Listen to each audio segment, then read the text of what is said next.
Et ça, un serviteur moko a salaki activité moko songolo na 2006. A na 2006, na mois de juin, le 6e mois, ils ont toujours na 6h. Au frère, nous même un chiffre 6. Ils ont 666.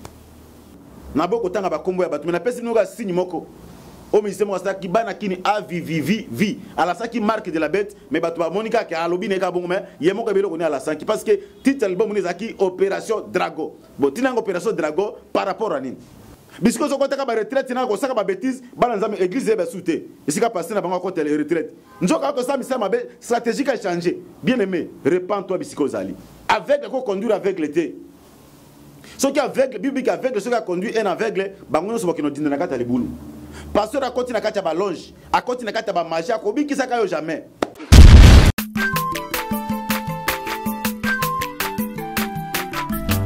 Azamwana motote o akosangai abongwa ni pete bo awangata Nzambe ya le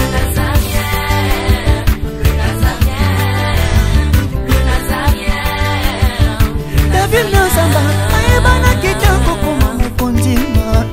atako babakola ki mafuta na musakolima lelo ya yo bolingo ebateli le Nazareth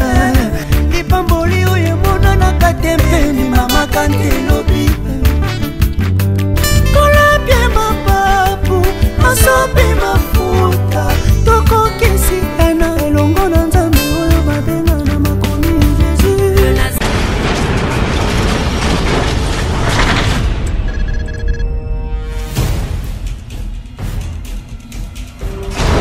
Bonjour bien-aimés dans le Seigneur, que le Tout-Puissant de Jacob vous bénisse. Nous voici encore une fois pour vous proposer un nouveau programme.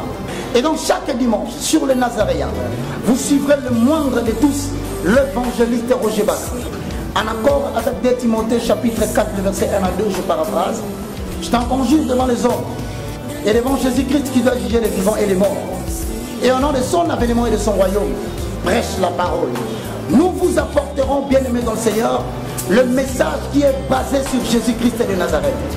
Afin que soit accomplie la parole qui dit, montrez-nous seulement l'agneau,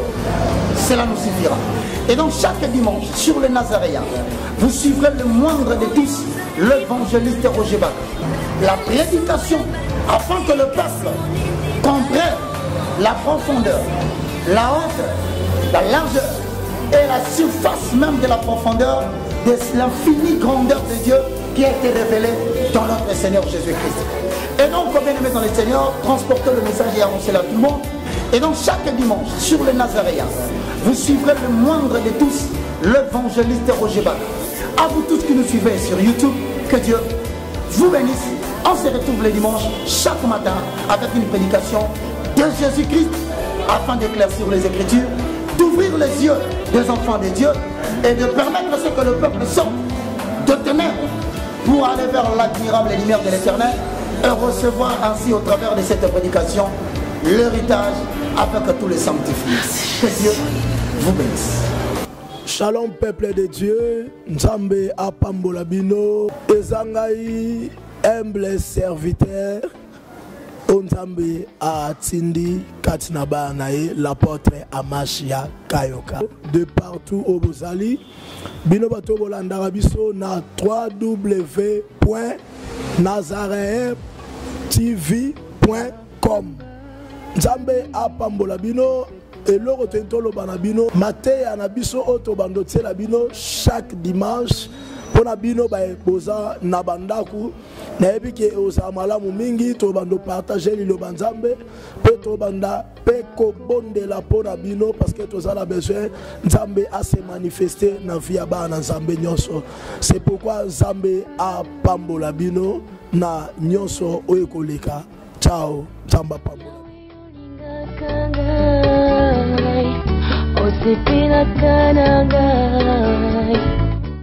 Shalom, shalom, peuple de Dieu, auditeur na biso auditrice na biso na Nazareth, ba commentaire na bino ba peine na nous toujours qui te dit que nous sommes mingi mais et comme si que temps moyo to pesa ba évangile, to te ba na prédication chaque samedi soir vraiment beaucoup na kolanda musa na bino yo pasteur Charles vraiment na kozala wana pour étudier ba nzambe na nzela baenseignement na nzela baprédication nzambe apambola bino mingi vraiment botikala branche chaque samedi bobanda kolanda pasteur richard na pokwa na chaîne kolobelingaka mingi tobanda toujours koenseigner koyebisa bino oyo nzambe akoyebisa bino mpona toprépare église ya kolo na royaume de ciel parce que bible ezobaki no atindaki bato babebikisaki moto azobika kaka na kolia mpe komela te me moto azobika na maloba nyonso bima na moko na nzambe botikala branche bolanda biso chaque samedi vraiment napesi bino mbote baibai abongwani pete po awangata nzambe ya lunazarien yawe napesi yo merci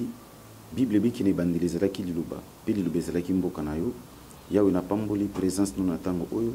tikeki odispose esprit ame koro ya moko na moko bato nyonso bazolanda biso nzambe tika opesa bango connaissance mpona kocomprendre baécriture oyo yawe na mitiki na maboko na yo pesanga sagesse na intelligence ya likolo mpona koetrepete bible oyo yawe monoko ezala yanga kasi maloba ezala ya yo na déstabiliser nguya nyonso ya molili ezala nul et sans effet molimo santu accompagne ngai ebandeli kino suka na kombo na yesu amen. Bien aimé bandeko na biso bozolanda biso partout dans le monde obomisani kolanda biso na pesi bino nyonso mbote bisika bozali ba vrai adorateur nyonso na pesi bino mbote place bozali bino bomisana kolanda biso na www.nazarentv.com vraiment na pesi bino mbote na pometaki bino susu kino chaque samedi tozana bino rendez-vous ya kokuta na toujours na ba prédication na ba enseignement vraiment tango ya koperdre des alités nazo le kambala moko tozolo belatina na ya enlèvement bien aimé na bisaka bino kino soki tosambelaka soki tobongola motema ezaka kano poto bala to botate mais soki tobongola mitema na biso bible bike chercher premièrement le royaume des cieux to lukali boso nde bokonza likolo le temps bokonza likolo muta kozwango ba biloko biso to bomaka nzoto eza nango biloko moko eza facile ba mabala ba mbongo ba voyage wana eza biloko yaka na ba deuxième position mais bitio nzamba azobengela biso to bongola mitema bitio yesu masi akufaki na ekulusu pona ngana yo tobika to mona bokonza likolo na Jean chapitre 14 yesu abiki akenda ko bongisa biso ba place ti lelo nouvelle Jérusalem etongamaka chaque jour batonga ngona ba matière moko za précieuse o bible lobi na mokanda apocalypse chapitre nango 21 ti lelo yesu atongaka mboka wana bien aimé mboka ne koleka ba mboka nyonso ekoleka États-Unis ekoleka Japon ekoleka Europe ekoleka ba mboka ebele alors bien aimé koraté na occasion oyote ndenge nazokoba toujours kolobela si l'enlèvement de l'église parce que bato belé ba okasaki yesu royal souté ba musu ba bia yesu anga royal souté bato bana ba doctrine ba nzambi yesu nzambi ba mindele mutu na mutazana croix na emenga na koyebisa oki non lola ezali eza réel pe kozala enlèvement kozala yango to eko préparer kaka église na kolo o ba bengi yango épouse pona kutana na époux azali mobali na biso yango tozo préparer toujours église corps de Christ. L'église locale, parce que l'église locale est gothique, mais plutôt ceux qui ont un corps de Christ, mais parce que wana est église ya Yesu Masihi to sali corps de Christ wana vraiment na pamboli nzambe. Bien aimé na meka ko bisa nous la fois passée comme ka pe ko pesa une introduction si c'est 70 semaines à Daniel o ya mona ki na vision d'autant ki na Daniel chapitre nango 9 bisika 70 semaines nzambe a révélé ki Daniel yango ezo koma na époque na biso na bisaki bino ke non église n'époque na biso église ezobika na tango ya 69e semaine alors totika semaine na une semaine tango enlèvement ko salama et kotika la seulement une semaine oyo kokokisa ba prophétie nyonso oyo ezana mokanda ya apocalypse tango na église mati alors makambo ebele ko ya na sena mokili bien aimé na biso bino ke non tango église ko la lever mene ko koma règne ya antichrist ko sengele aya na meke ko pesa bino ba détail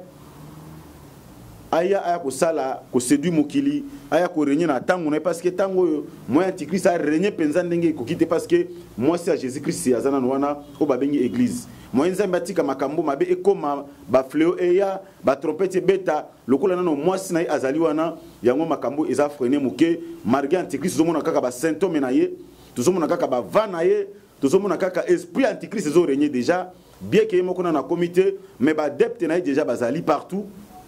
ba adepte antichrist bazana kacha ba église bazana kacha mukili na ba domaine songolo pakala tozomona ba signe na bango tango susi o tiaka yango kate mais na komeka ko expliquer quelques signes OPC salamata muso tia attention te o tira attention te ezana bato bazo sala ko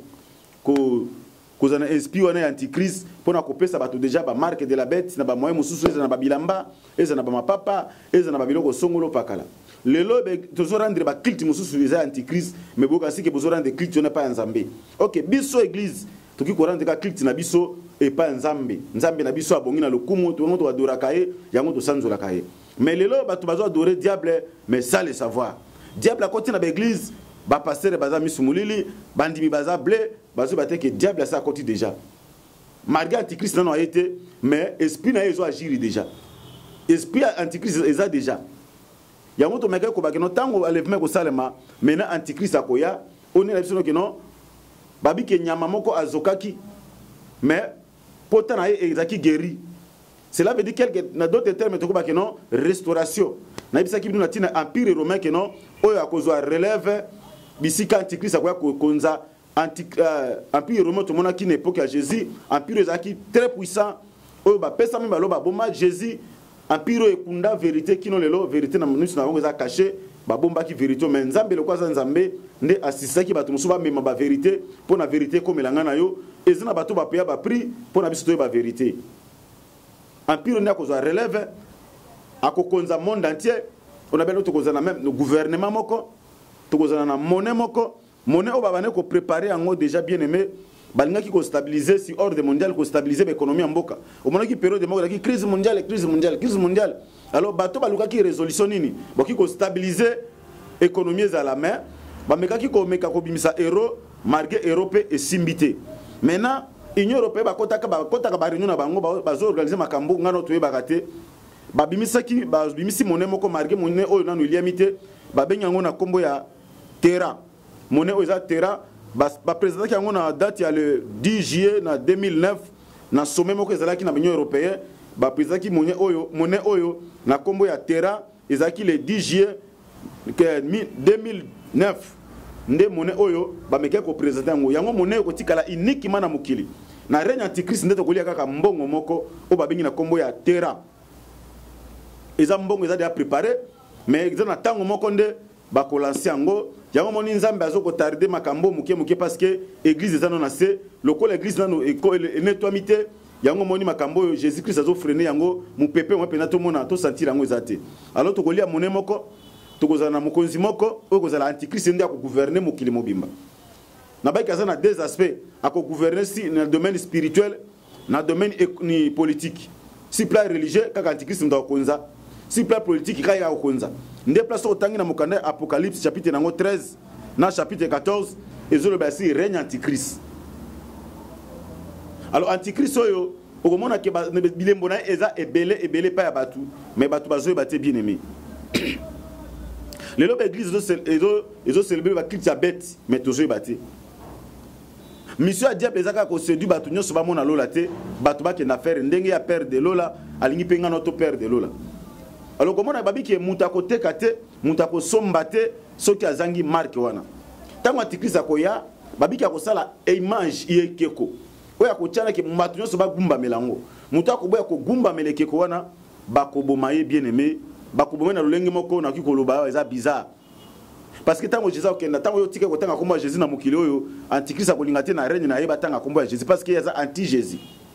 soki otangi Jésus bakoya lelo bakati na no litoyi moko babitikala no ko raisonner lokola kozana marque de la bête te sikoyo avant que l'hôpital il faut na marque de la bête avant ça la voyage il faut na marque partout même au tchaki ko na compte bancaire na yo avant bimisa mbongo batala la kisabiso marque parce que armée kozala na rigueur et ko contrôler makambo de près quartier na quartier nyonso avant ça il faut na marque de la bête yo mutozo négliger makambo nzambe lelo tala makambo ekoma na sima tango mosa kolo yesu masa okenda babiki kozana monnaie moko ekozana chef moko armée moko nde ko pesa mitindo pona diable a régner bien aimé ekozana makambo ya passe na tango yo to muto ko supporter ngako zalaka te dozomona ke ba satabi misi ba adepte même million na ba kino bato ba rendre ba culte ya diable pe antichrist même na ba musique mondaine to mona yango so bino bochaka kate mais na pesa bino indisi moko ndeko moko za musicien mais ala saki marque de la bête 666 parce que marque neza 666 musicien moko asalaka série moko album soki bo se souvenir appelaki opération dragon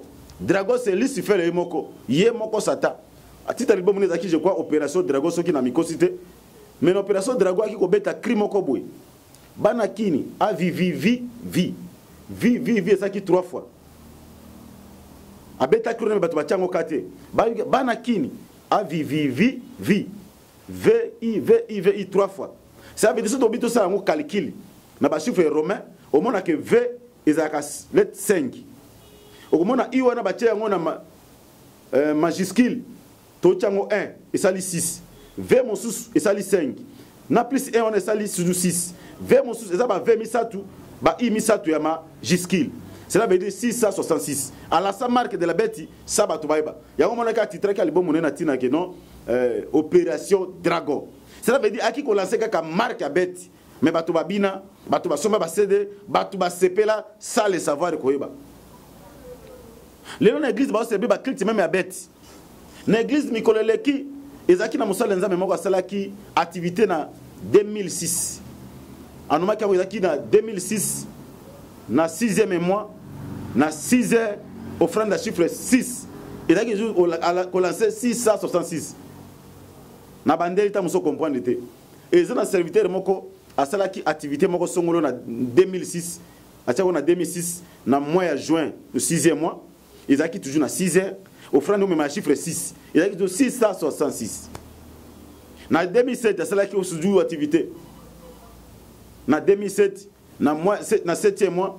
na 7h offrande à chiffre 7 toujours ezaki 6 pourquoi eza symbolique ezaki déjà ko lancer culte à bête mais bato ba adorer bête ça le savoir le to somona me bato ba kabal juif na ba église bato la bato ba pembe ezaka culte ba rendre pas bête muta koti na monde satan et puis église momba bola ta pembe boy nango esalami ebele na Congo esalami na monde esalami ceux qui botali mais boko mona pourquoi point le bloc OK ceux qui bible na ceux qui to la ta pembe eza pembe bilamba iso mona na buité pembe bilamba ozola ta pembe ezo symboliser biso via sanctification lelo kuta muté musa oté na kati église moko mona toujours ba signe moko ba signe boy arande bato culte bête mais bato bazo baté mona ba signe ba illuminati mais azo rendre ngo culte bato bazo adorer bête saba eba mais na kati église au mona muté musa oté mais a che signe boy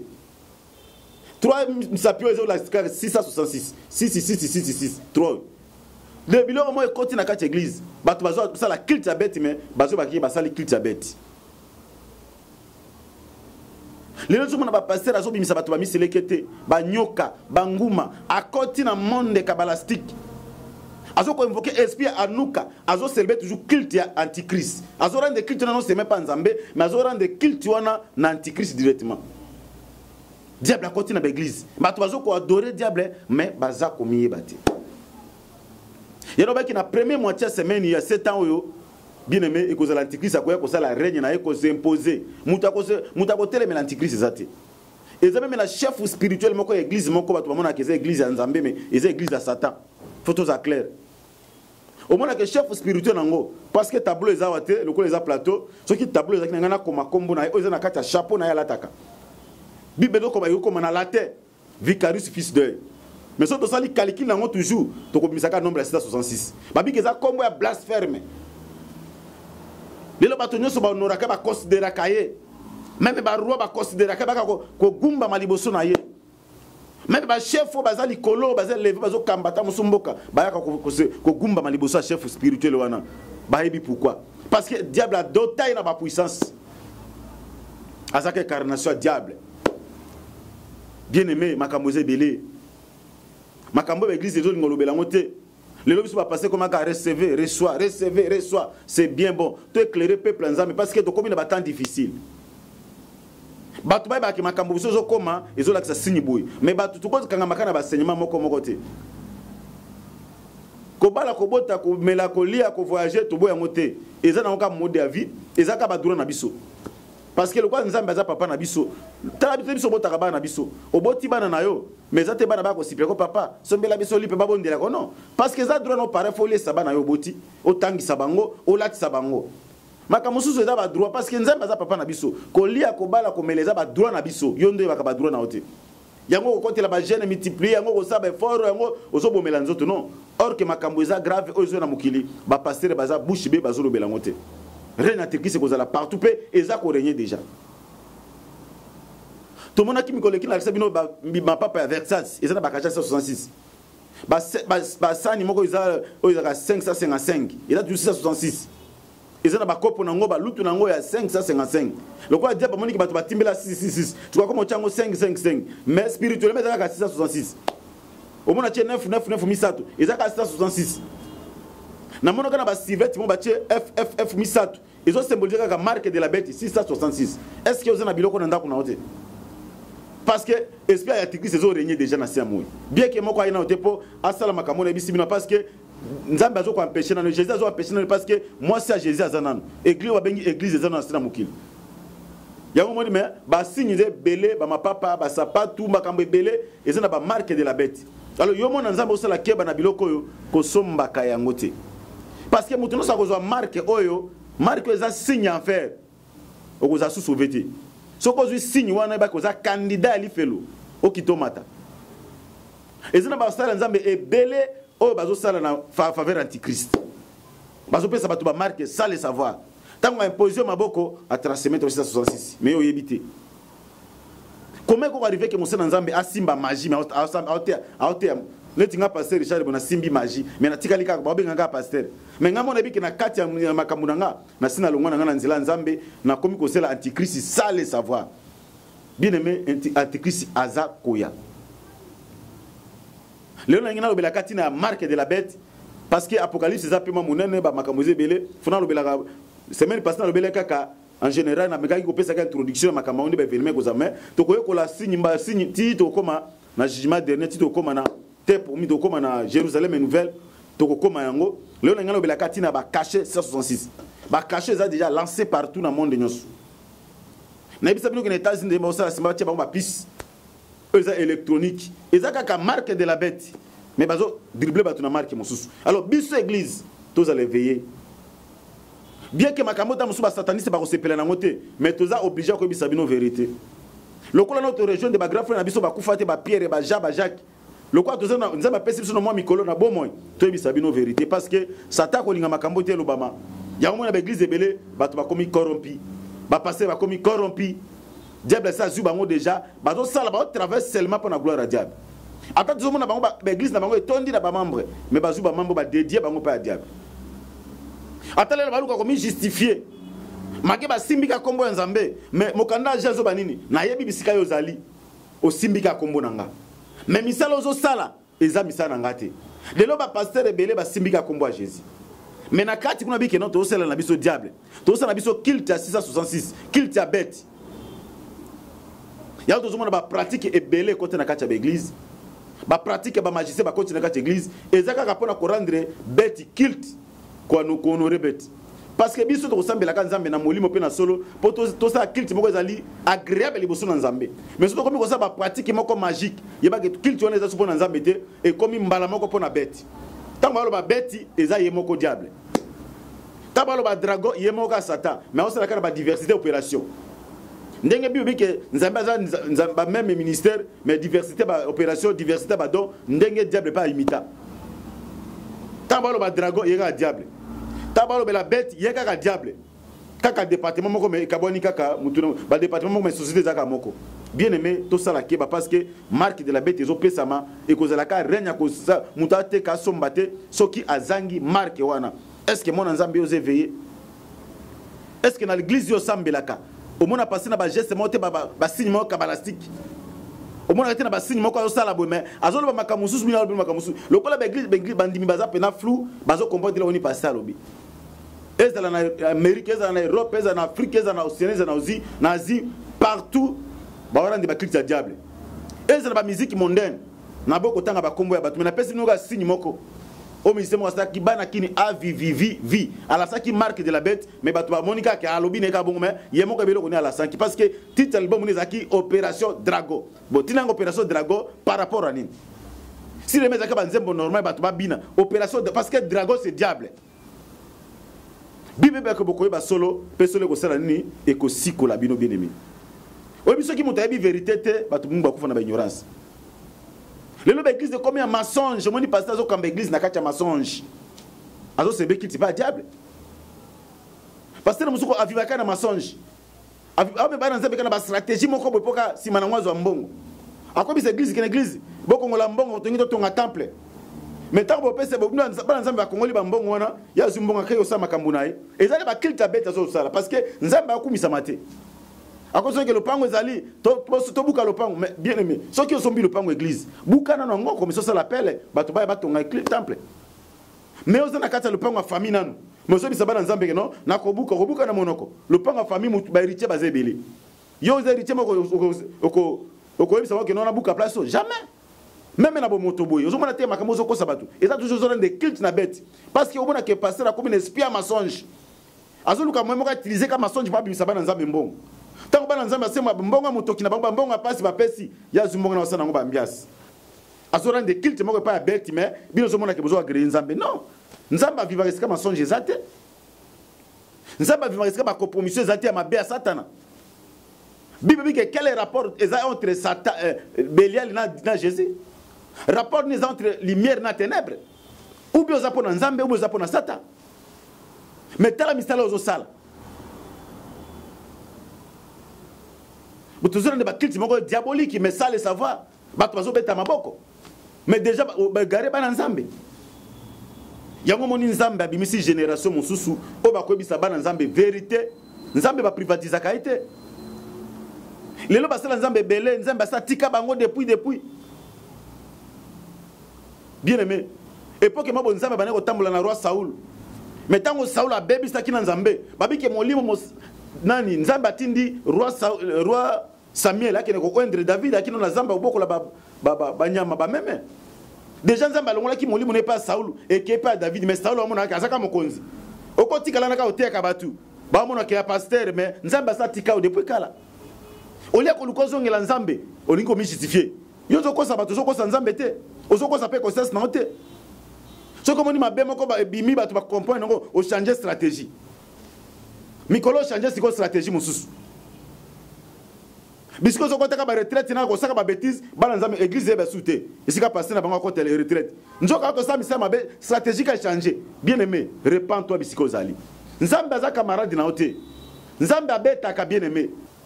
comment zo kamba bana nzambo baza lavé par le sang de l'agneau bato kolo akufela mais oza ko diriger boka na mensonge oko senga bango ba mbongo no tozo buka to tonga temple mais mbongo no zui yango ndo sana okindumba yango ndo zo kota nango botel yango ndo zo longolisa nango basi bazemi. Est-ce que ça culte nzambe ou bien ça culte pour l'antichrist et ngai biso que ça pour l'antichrist parce que nzambe na biso aza muta vérité aza muta polele et puis ça va vivre bien aimé ko ba berere ezali oui mutu toza na berere to bo berere te mais berere ko za pona mbala moko mi bale misato mais ce qui est comme chaque et comme le quoi coutume et comme une année 2 ans 3 ans 4 ans 5 ans 6 ans les mêmes akambo et ça sous réalité et ça sous réalité. Erreur ngoni ni ko sala kambula na mbula ozo sa kilte moko ya bête. Bien aimé, repens-toi mon frère. Est-ce que le lo pasteur na combien ennemi no parce qu'il na lui vérité tikali vérité toki ko marché monter il s'agit de ko kufa pour la vérité to ko lobaka ka vérité ceux qui m'apôtre ba kufa ils a pas bané côté ba tu vérité que Jésus a kufa c'est quoi. Parce que empire romain ba kasha ki vérité bazu mbongo ba pesi ba soda ki bolo ba ki ba disciple ba ki ko yiba nzoto na butu mais OK Jésus akufaki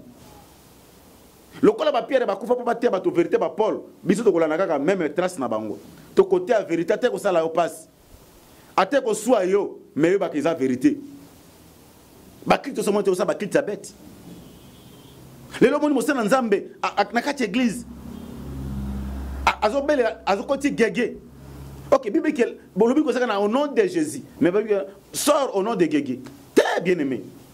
Parce que Gégé a continué l'église. Et ça, pour l'année, basura en cas qu'il n'était pas antichrist. Est-ce que bien beaucoup fait la peuple? Jésus n'a pas si pas fait la peuple.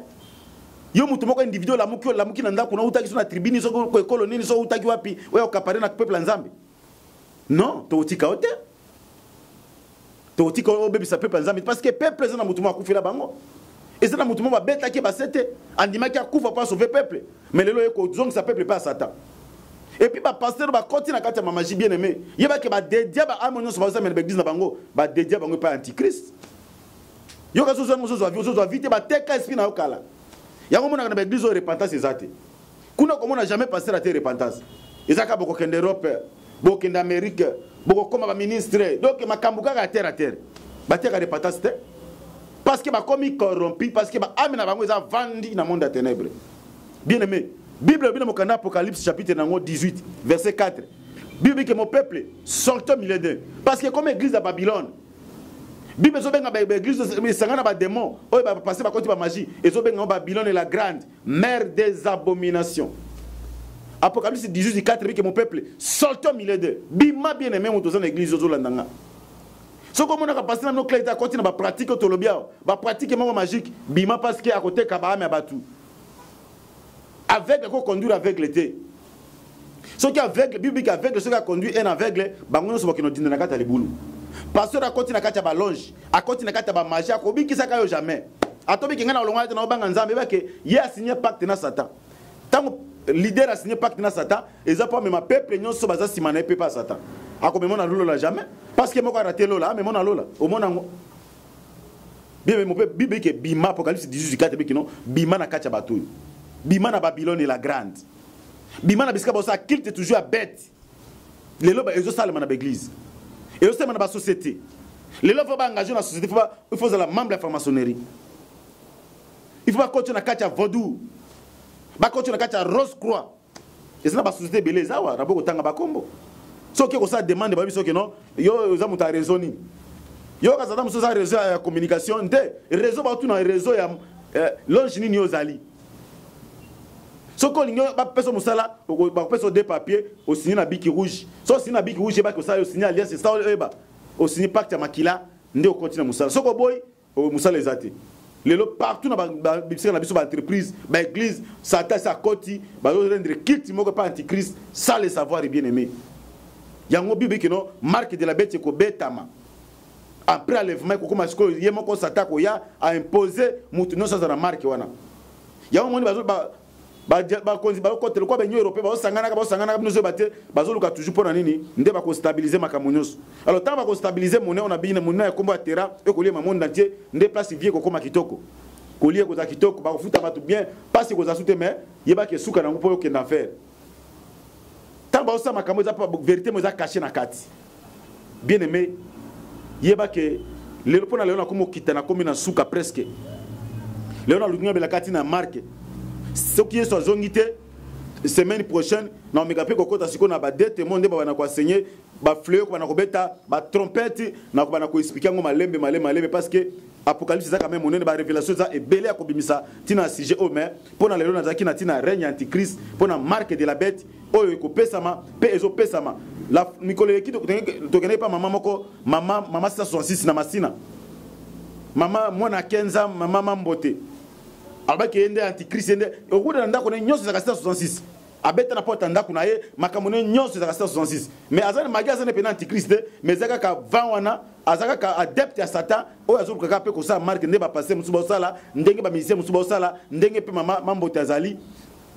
osomona mais quoi antichrist mais esprit na izo régner déjà bien aimé na kiti a pona lelo na suki awa yo moto zena mato yo ka makambo parce que makambo zo ka yo biso to ndimi risque et le bamaka soupenzate bato babanga ta musuliwa mais bible zo bakeno mutako batela bomo na ye au perdre yango mais mutako perdre yango pona komba Jésus awabikisa ngo atana kufi lelo menabi ke mukolomo na mona nkolo yango to atolo ba vérité simba makambo lo ba makambo eza vrai mutako sauté bien aimé na suki apona lelo ce qui est somasia azongite to kutani samedi prochain soko lingo za contact na ngamoko okobenga ngana plus 243 99 848 78 07 plus 243 99 848 78 07 na pesi bino balandi na biso mbote nzambe apambola bino nyonso.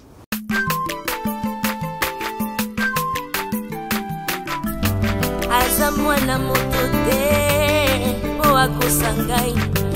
abongwani pete po awangata